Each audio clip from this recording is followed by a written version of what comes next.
Hi and welcome to the brand new episode of Panchayat with Pawan. बचपन से ही मुझे बहुत ज़्यादा इंटरेस्ट था धार्मिक चीज़ों को समझने में, उनके अंदर जो डीप मीनिंग छुपा होता है उसको जानने के लिए। मैं बहुत ज़्यादा लकी मानता हूँ खुद को कि मैं महाराष्ट्र में पैदा हुआ। महाराष्ट्र में सबसे ज़्यादा जो मनाया जाता है त्यौहार वो है गणेश चतुर्थी, और ये सीज़न है गणेश चतुर्थी का। अभी आने वाला सबसे बड़ा त्यौहार है गणेश चतुर्थी। फिर गणेश चतुर्थी के ऊपर पॉडकास्ट करना ऐसा मेरा मन हुआ। फिर जब हम इसके रिसर्च में लगे हुए थे, बहुत ज़्यादा लोगों के नाम आए हमारे दिमाग में, और हमने उनके साथ कांटेक्ट बनाने की भी कोशिश करी। बट सब लोगों ने हमें बस एक ही इंसान का नाम सजेशन दिया, क्योंकि ये पॉडकास्ट थोड़ा सा धार्मिक है और इसके अंदर लोगों के इमोशंस जुड़े हुए हैं। मुझे ऐसा लगता है कि इस टॉपिक को समझाने के लिए हमें इस इंडस्ट्री के one of the best person को इनवाइट करने की ज़रूरत थी पॉडकास्ट पे। Here we have mister Shukla ji. इन्हें लोग शुक्ला जी के नाम से ही जानते हैं। ये बहुत ज़्यादा मशहूर पंडित है। इन्होंने पुणे के वन ऑफ द बिगेस्ट मंदिर, दगुड़शेठ मंदिर, उसके अंदर भी इन्होंने अपनी सेवाएं दिए हैं। Shukla ji, welcome to the Panchayat with Pawan. बहुत बहुत धन्यवाद आपको।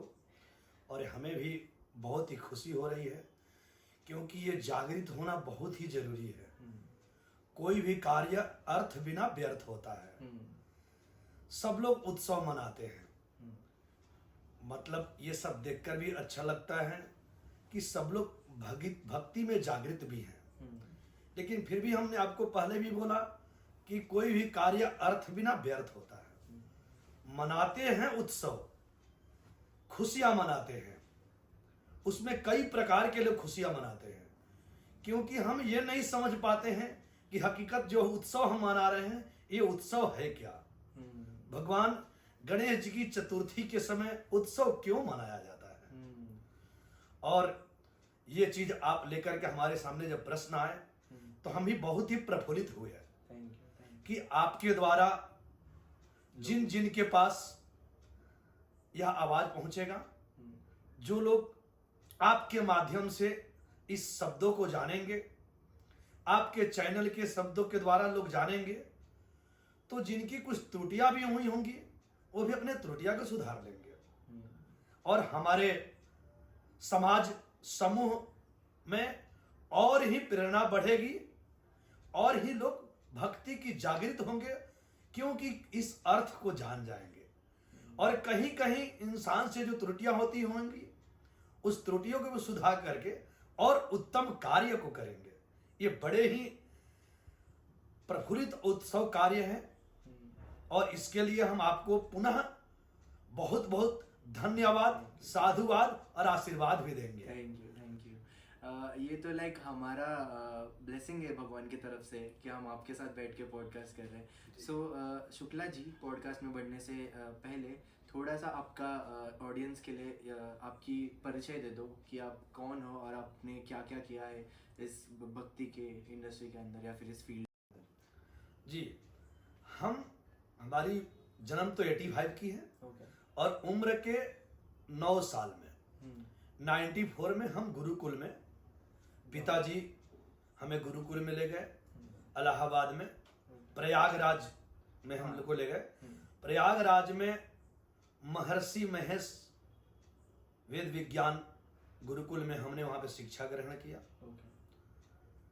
और 94 से ही हम 9 वर्ष से ही हम गुरुकुल में पढ़ने लगे, जहां पे हमारे मुख्य गुरुजी वहां पे तिलकधारी गुरुजी थे, जो अभी नहीं रहे। छेदीलाल त्रिपाठी जी थे, जो अभी नहीं रहे। ऐसे हमारे वहां पे 32 गुरुजी लोग थे, जो हम संगम पे, प्रयाग में जो गंगा जमुना सरस्वती तीनों का संगम है, वहां पे हमने शिक्षा ग्रहण किया। पुनः वहां से हम वेदाध्ययन के लिए दिल्ली में गए, जो दिल्ली में सलारपुर में हमारी वेद पूरी हुई, शुक्ल यजुर्वेद की पढ़ाई पूरी हुई है। वहां से पुनः हम मध्य प्रदेश में कटनी जिला स्थित में सिहोरा के पास करौंदी करके एक ब्रह्म स्थान जगह है, जो पूरे भारत की केंद्र बिंदु कही जाती है। वहां पर भी हमने शिक्षा ग्रहण किया। पुनः वहाँ पे माता पिता गुरु के आशीर्वाद से कुछ ब्राह्मण को हमने वेद ज्ञान भी दिया, जो हमें जानकारी था, जो हमारे गुरु जी के द्वारा हमें शिक्षा ग्रहण कराई गई थी। उसमें से एक कम से कम 2 से 2,500 बच्चों को हमने शिक्षा दिया वहाँ पे। आपने खुद से? जी। ओके। वहाँ से पुनः आपको हम 2004 अगस्त में पुणे में आए। पुणे में हड़पसर में आपको चंद्रमौलेश्वर मंदिर है, वहाँ पर हमने सेवा किया। वहाँ से हमारे लिए बड़ी ही सौभाग्य की बात है कि हम सर्वप्रथम जब दगड़ू शेठ गणपति जी का दर्शन करने गए तो हमने बप्पा से यही प्रार्थना किया कि प्रभु अगर हम पुणे में रहेंगे तो 1 सप्ताह में 1 दिन आपका दर्शन जरूर करेंगे। लेकिन हमें ये नहीं जानकारी था कि एक हमारे जैसे सूक्ष्म व्यक्ति को प्रभु इतनी बड़ी सेवा की मौका हमें देंगे। दगड़ू सेठ के पास में ही आपको उनको लगा हुआ ही साइड में ही दोनों का दीवार एक ही है, शिव मंदिर है जिन्हें सिद्धेश्वर मंदिर कहा जाता है।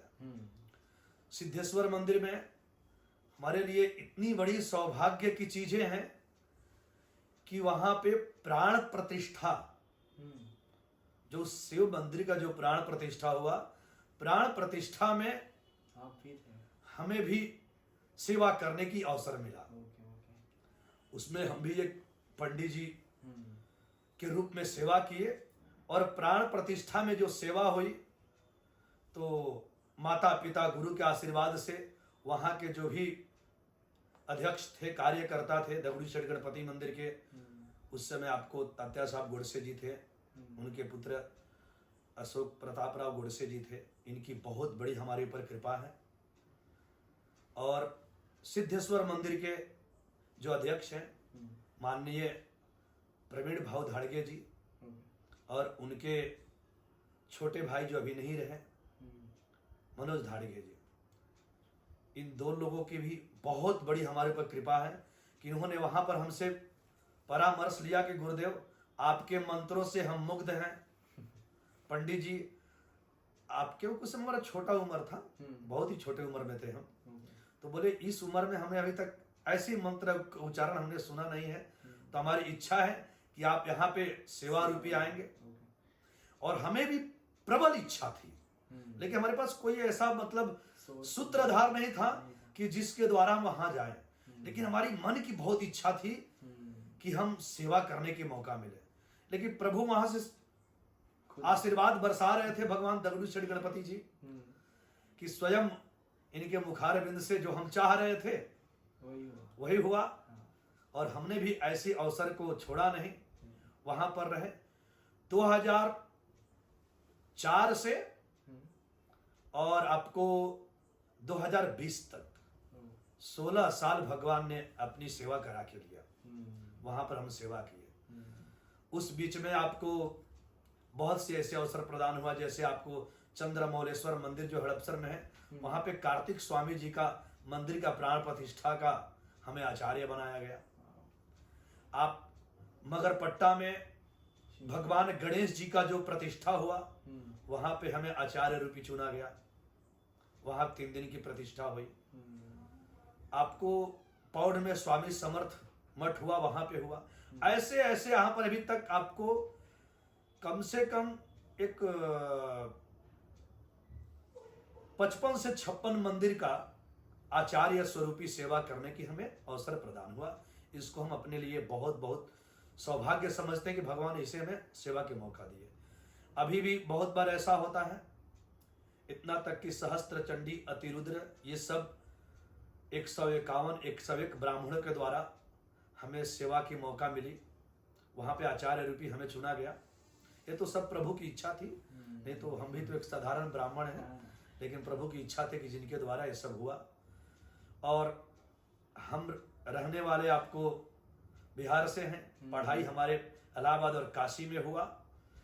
और इस महाराष्ट्र धरती की बहुत बड़ी हमारे ऊपर कर्ज और कृपा दोनों है कि जिनके द्वारा आज हमारे पास जो है ये सेवा करने की अवसर प्रदान हुआ है। और आज उसमें भी भगवान ने एक आपको बहुत बड़े सहयोगी बना के भेजे हैं कि जो आपके द्वारा एक शब्द के माध्यम से लोगों के अंदर जितनी भक्ति जागृत होगी उसमें हमें भी पुण्य और आशीर्वाद प्रदान होगा।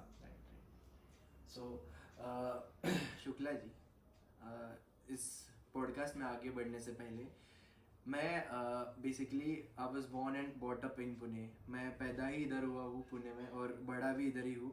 सो फिर गणेश चतुर्थी, गणेश फेस्टिवल, जो ये 11 दिन का माहौल रहता है बेसिकली पुणे में, महाराष्ट्र में, ये बता नहीं सकते, लाइक जुबान से निकल नहीं सकता। इतना लोग मग्न होके इसके अंदर भगवान के लिए सेवा करने के लिए इतना क्या कह सकते, इतना समय देके, सब कुछ देके इतने अच्छे से त्यौहार मनाते हैं। बट मेरे जितना भी जीवन था ये 20-21 साल के अंदर, मुझे कभी इस जो रिचुअल है उसकी डीप नॉलेज नहीं है। आई एम सॉरी, बट ये होना चाहिए, बट उतना जागरण नहीं है मेरा इस टॉपिक के अंदर। जो ये है गणेश चतुर्थी, ये जो हम 11 दिन भगवान को बिठाते हैं, इनका स्टार्टिंग कहाँ से हुआ? ये जो ट्रेडिशन है ये स्टार्ट कहाँ से हुआ बेसिकली? भगवान गणेश जी की हम चतुर्थी से प्रारंभ करते हैं। ऐसा कहा गया है कि भाद्रपद महीना शुक्ल पक्ष चतुर्थी तिथि को भगवान गणेश जी का अवतरण दिवस भी है, इनका जन्म दिवस भी है, इसलिए हम मनाते हैं। और अब ये हुआ कि इसको हम 10 दिन ही क्यों मनाते हैं, यहां से 10 दिन ही हम क्यों चलते हैं, क्योंकि इनका तो जन्म केवल चतुर्थी का हुआ है। तो ऋषि महर्षि में सर्वोत्तम वेद व्यास जी हैं। वेद व्यास जी ने भगवान गणेश जी से प्रार्थना की थी, किस लिए? कि हमारे ग्रंथों में सर्वोत्तम ग्रंथ महाभारत की रचना के लिए वेद व्यास जी के प्रार्थना के अनुसार भगवान गणेश जी चतुर्थी के दिन महाभारत ग्रंथ का लिखना प्रारंभ किए, और लिखे तो बिना रुके हुए 10 दिन तक इस ग्रंथों को लिखते ही रहे। 10 दिन की ग्रंथ की लिखते रहे, इसलिए भगवान वेद व्यास जी के द्वारा चतुर्थी के दिन से 10 दिन तक अनंत चतुर्दशी के दिन तक भगवान गणेश जी की पूजन होती है।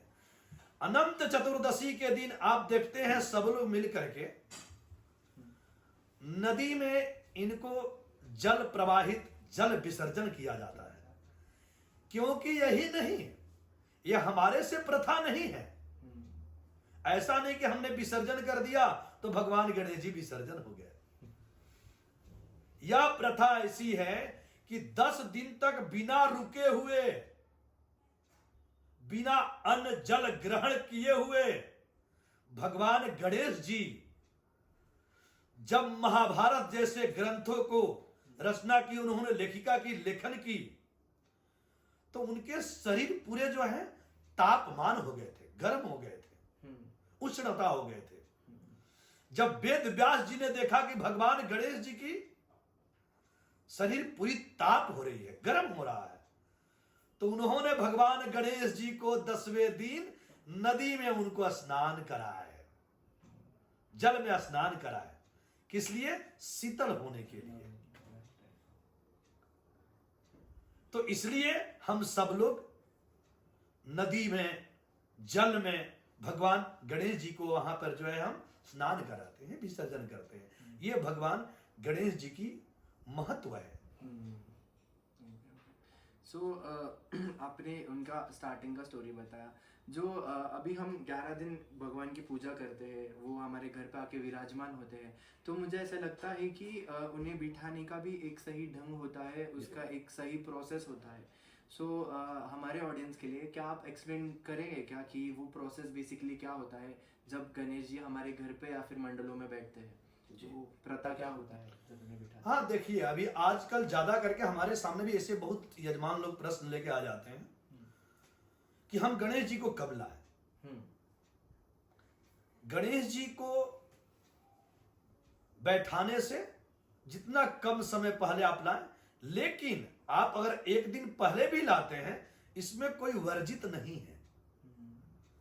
लेकिन आप जैसे एक दिन पहले लाते हैं, भगवान गणेश जी के आपके मन के अंदर परिपूर्ण उत्सव चाहिए, आने की एक हर्षोल्लास, एक खुशी चाहिए भगवान आने से पहले। और आने से पहले भगवान गणेश जी को लाने से पहले स्वयं को पवित्र होना जरूरी है, मन रूप से भी और शारीरिक रूप से भी। कोई कैसे भी कपड़ा पहन के भी चले जाते, ये भी वर्जित है।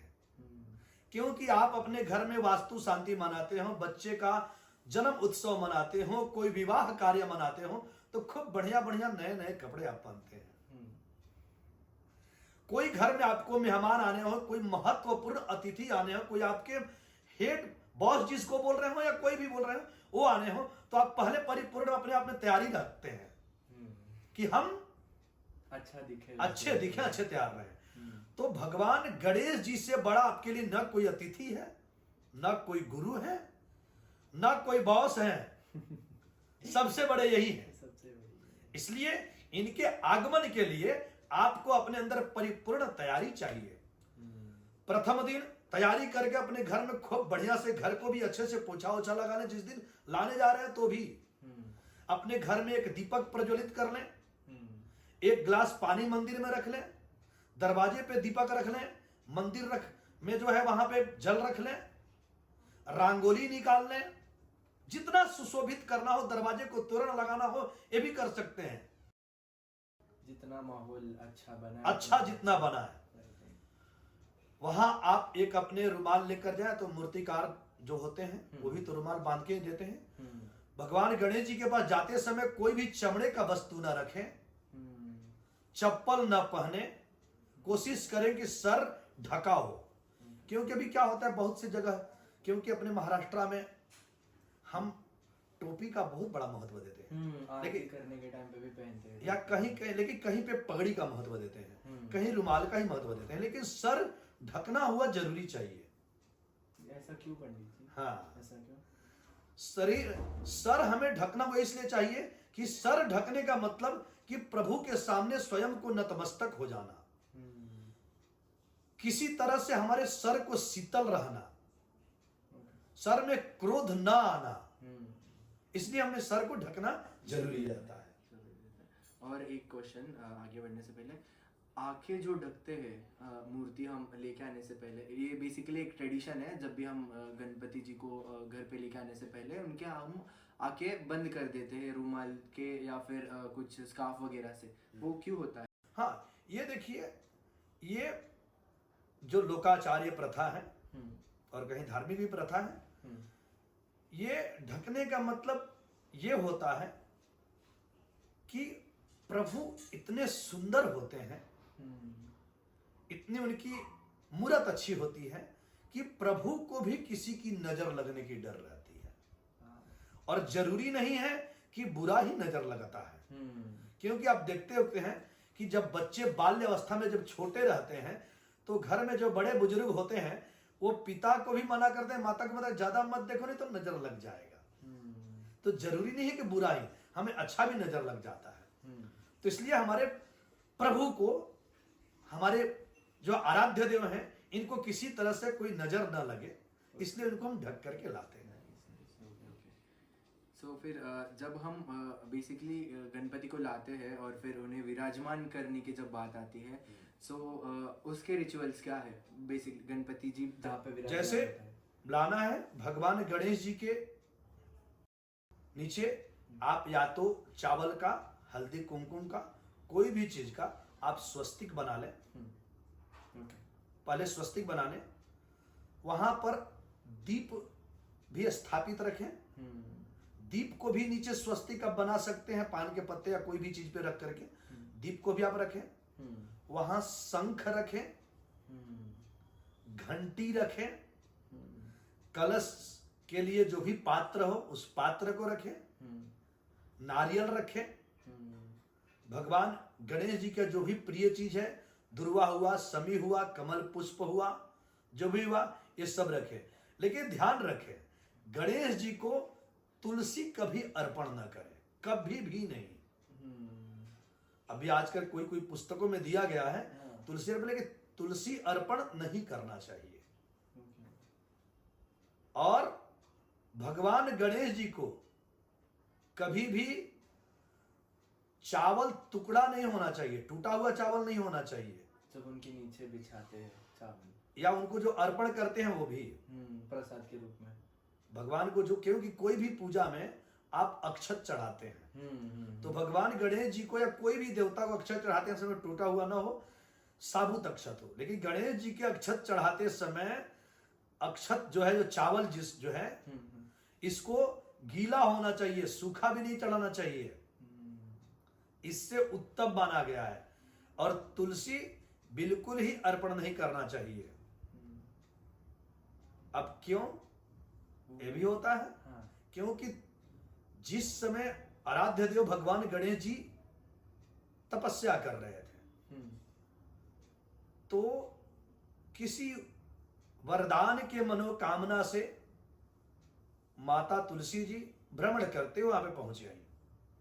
लेकिन इनकी बाल्यावस्था, इनकी तपस्यावस्था को देख करके इतने सुंदर थे कि वो मोहित हो गए, और उन्होंने इनके सामने इनकी तपस्या को भंग करके, खंडित करके विवाह का प्रस्ताव रखे गणेश जी के सामने। गणेश जी के सामने।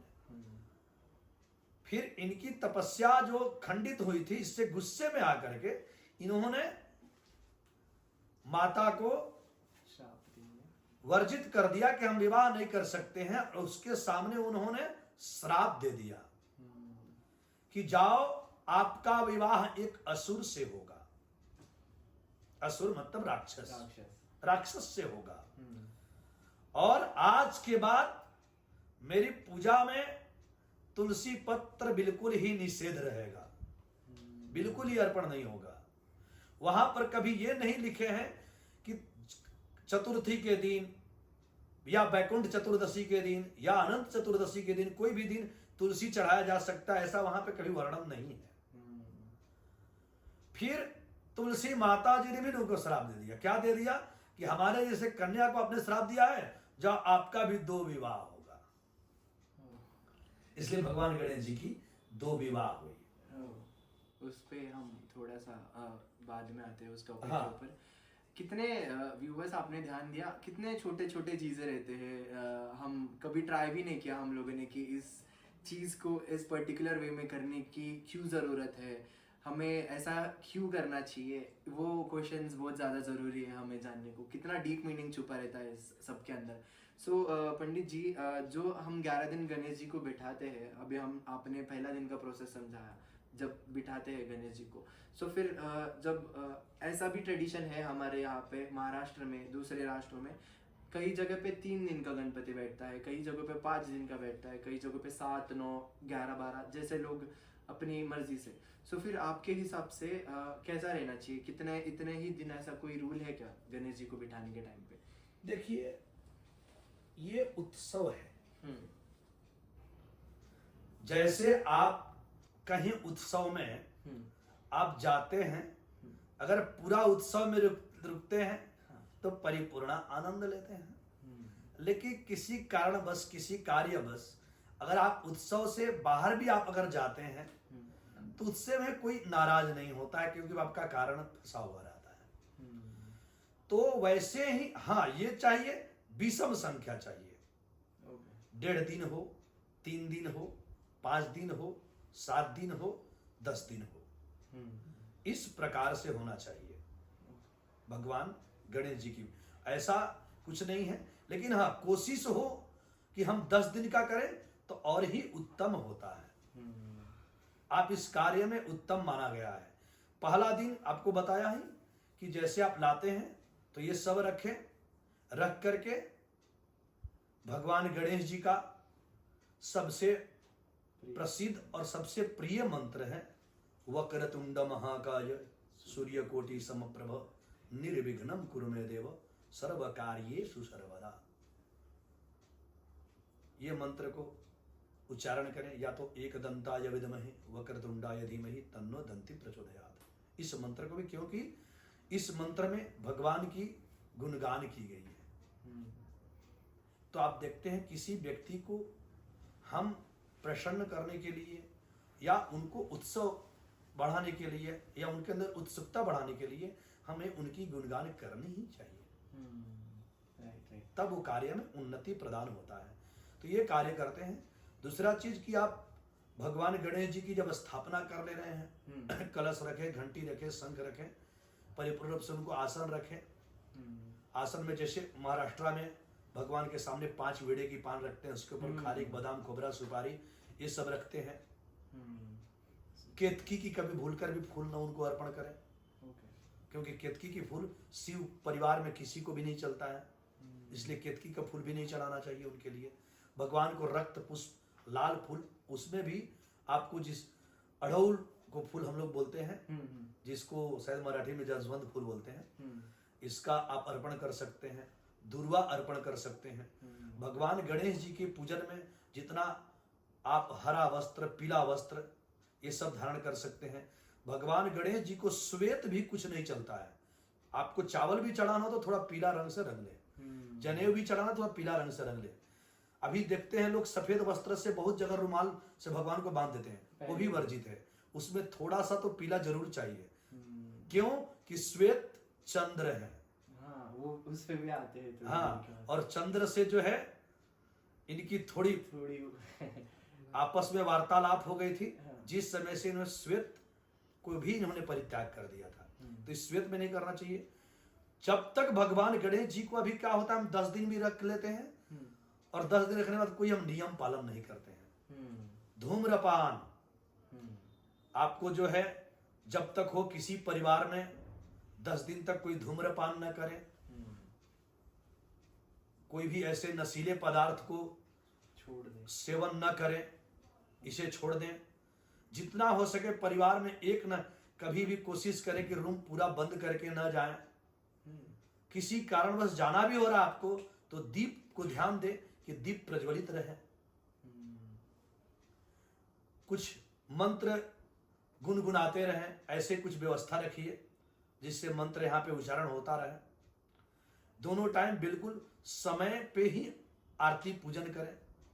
आरती का समय क्या होता है पंडित जी? बेसिकली सुबह और शाम में।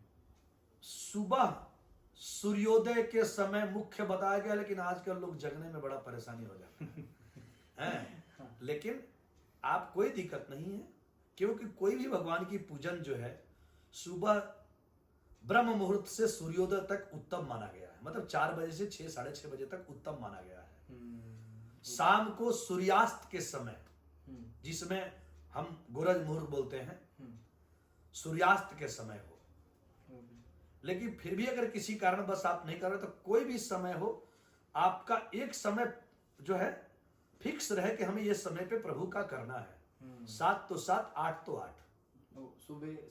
सुबह 7 बजे। हाँ, लेकिन शाम को सूर्यास्त के बाद आरती का उतना उत्तम महत्व नहीं जाए। बहुत विलंब कर रहे हैं तो 7 तक आरती कर ही ले। बट पंडित जी, जितना मैंने देखा है महाराष्ट्र के साइड पे जी 8 बजे के बाद ही करते हैं। हाँ, बहुत देखा है मैंने, बहुत देखे। तो कोई कार्य नहीं। देखिए प्रभु उत्सव में, लेकिन वही मैं बताया कि आपका अगर समय भी आप 8-9 भी कर रहे हैं, लेकिन समय अभी क्या होता है बहुत बार कि हम आज 7 बजे आरती करते हैं, कल 9 बजे करते हैं, किसी दिन सुबह 4 बजे ही कर लेते हैं, किसी दिन अपने समय के अनुसार 1 बजे करते हैं। ऐसा न हो, एक फिक्स टाइमिंग है ना, प्रतिदिन का जो है समय अपना फिक्स हो। सो पंडित जी, अभी हमने 11 दिनों की बात की। सो फिर कुछ चीज़ें ऐसे भी रहते हैं घर के अंदर, जब गणेश जी आते हैं तो थोड़ी चीज़ें हमें नहीं करनी चाहिए। ऐसे कोई रूल्स एंड रेगुलेशंस है क्या, मतलब जिन्हें हमने फॉलो करने आना चाहिए उस 11 दिनों के लिए? कुछ ऐसे नियम जो नहीं करने चाहिए। आपको बताया है कि धूम्रपान की सेवन न करें, हम्म, पूर्ण ब्रह्मचर्य का पालन करें उन 11 दिनों के लिए। उन 11 दिनों के लिए। ओके। और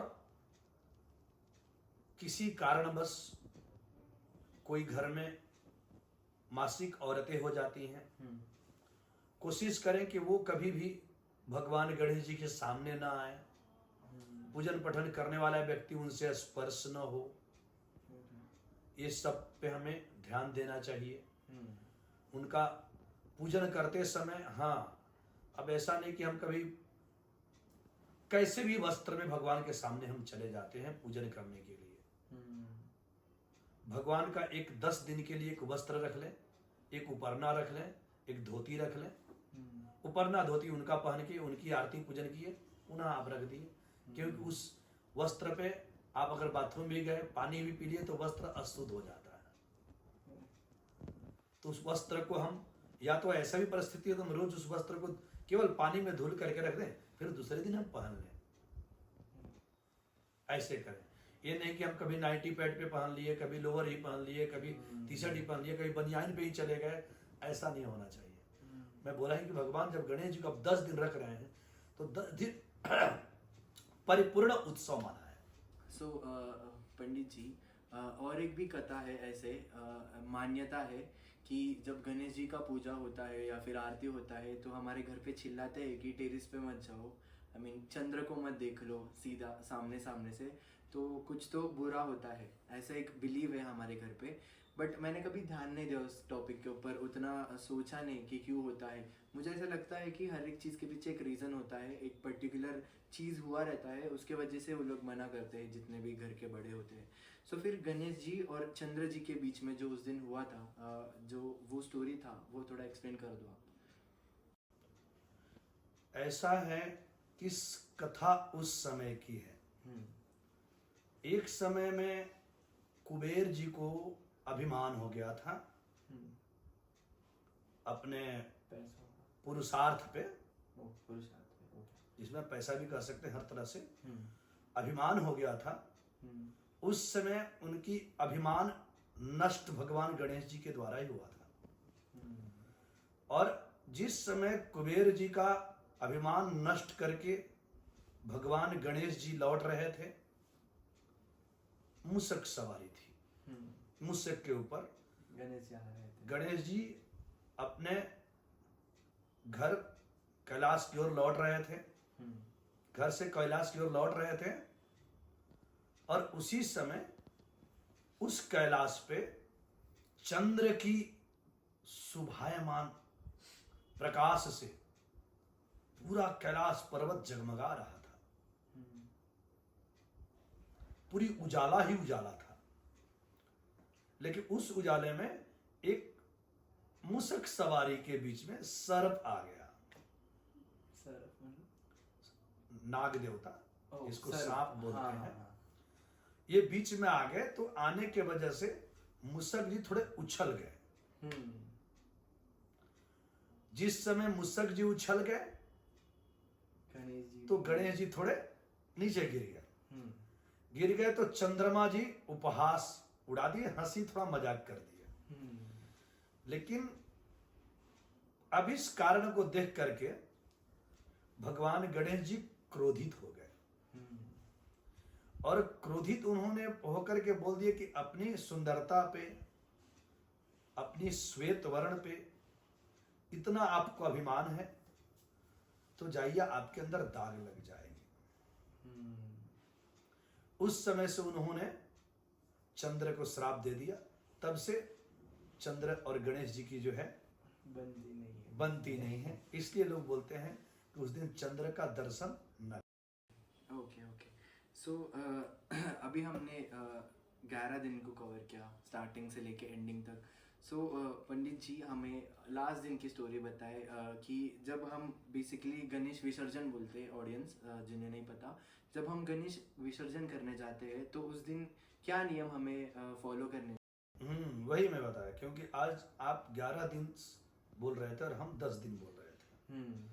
तो भाई सब बोले भाई वो 11 और 10 क्या है। तो गणेश जी की परिपूर्ण जो स्वागत पूजन होती है वो 10 ही दिन होती है।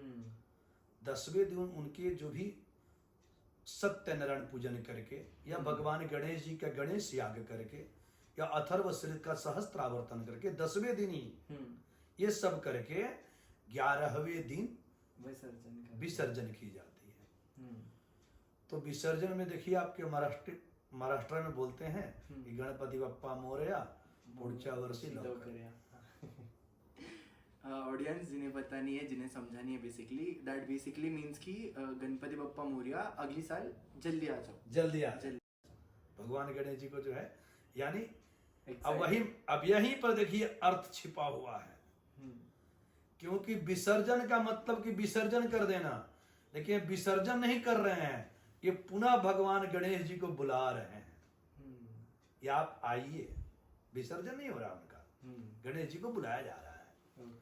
तो 11वें दिन वही मैं आपको बताया फिर से वेद व्यास जी की कथा कि जैसे वेद व्यास जी तापमान कि उनको शीतल होने के लिए जल में उनको स्नान कराए, वैसे ही मनुष्य उसी आधार पे, भक्त उसी आधार पे भगवान गणेश जी को 10 दिन तक क्यों इतनी उत्सव होती है।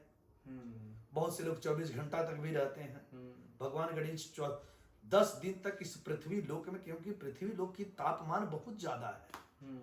यहाँ इतनी पाप छल कल बल ये सब इतना होता है कि इससे पृथ्वी तपा हुआ है। तो इतनी ये तापमान में हो जाते हैं कि इनकी तापमान को शीतल करने के लिए हम वहां नदी के पास जाते हैं और उसको हम विसर्जन बोलते हैं, लेकिन पुनः बोलते हैं कि आप आइए।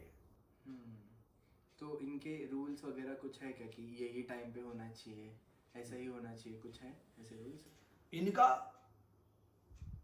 सूर्यास्त से पहले, क्योंकि आजकल बहुत से लोग रात में ही कर रहे हैं, लेकिन इनकी जल प्रवाहित जो है कोशिश हो कि सूर्योदय से सूर्यास्त तक, सूर्यास्त से विलंब न हो, क्योंकि रात्रि में कोई भी पूजा निषिद्ध ही किया गया है।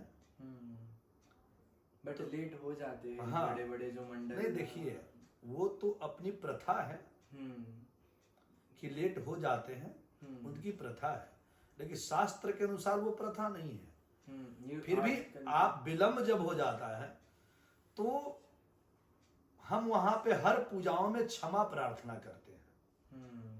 तो क्षमा प्रार्थना का मतलब यही है कि प्रभु किसी कारणवश हम आपके नियमानुसार नहीं चल सके, नियम का उल्लंघन किए, लेकिन हम भी क्या करें, अपने भक्ति भाव में रसमय में डूबे हुए हैं, तो वहां विलंब हो जा रहा है। तो क्षमा प्रार्थना से आपकी समस्त गलतियों की क्षमा की जाती है। ओके, सो पंडित जी, अभी मैंने भी रिसेंटली घर पे गणपति बिठाया था, इसी साल से मैंने स्टार्ट किया था। ऐसा कुछ रूल है क्या कि 3 साल बिठाना चाहिए, 5 साल बिठाना चाहिए, ऐसा कोई है क्या? ऐसा कोई रूल नहीं है। ऐसा कोई रूल नहीं? कोई ओके। क्योंकि मैं आपको बता रहा हूं कि आप प्रथा आज का लेके नहीं चल रहे हैं। ये प्रथा तब का लिया आपने जिस समय हम महाभारत का ग्रंथ लिखा गया था। तो आज तक 3 ही 5-10 साल थोड़ी ना हुआ। क्योंकि ऐसा नहीं है, जब आप किसी भगवान का जब उत्सव मनाते हैं तो केवल आप नहीं मनाते हैं, आपके साथ में समस्त देवी देवता मनाते हैं। भगवान गणेश जी की 10 दिन की उत्सव मनाने के लिए जितने भी देवी देवता हैं सब 10 दिन पृथ्वी लोक में आ जाते हैं। तो आप तो 3 साल मनाए, कोई और 10 साल मनाया, कोई और 15 साल मनाया। तो ऐसा नहीं कि भगवान नहीं आते हैं, भगवान तो सबके लिए आते हैं। तो इसमें 3 साल 10 साल की ऐसी कोई प्रथा नहीं है। Okay, so thank you for this podcast.